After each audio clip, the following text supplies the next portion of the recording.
Shifting gears now, 2018 was a historic year in terms of North Korea-U.S. relations. After 70 years of hostility, the two sides held a summit of their leaders for the first time in the middle of 2018 in Singapore. Things might be quiet at the moment when it comes to their nuclear negotiations, but there were other major developments as well. Our EG1 has a wrap-up of the events and where the two sides stand right now.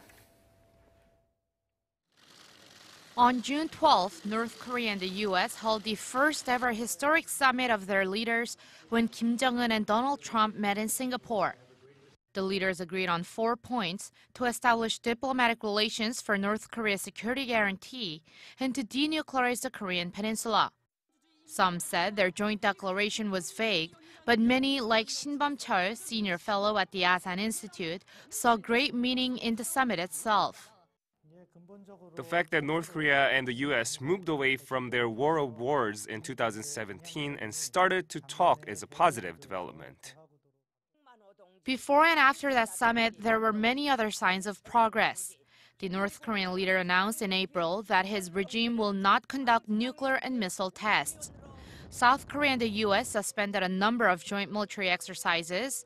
North Korea blew up its nuclear test site at Punggye-ri, returned the remains of some 50 American soldiers killed during the Korean War, and released 3 Korean Americans it had detained.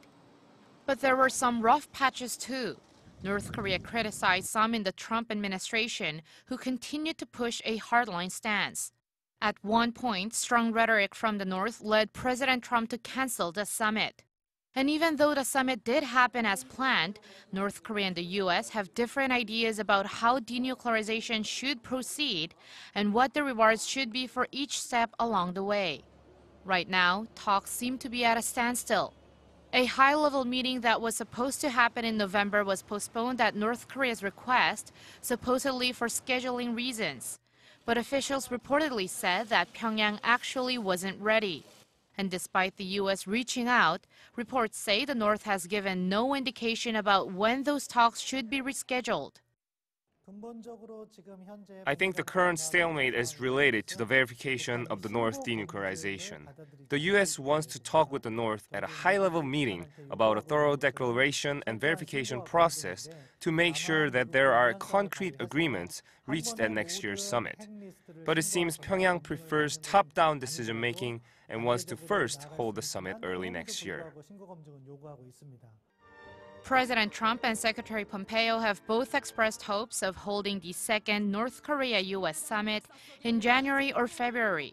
But in order for that to happen, Shin says the two sides must build firm trust in each other and come up with an overall roadmap to move forward with a shared understanding. 이지원, Arirang News.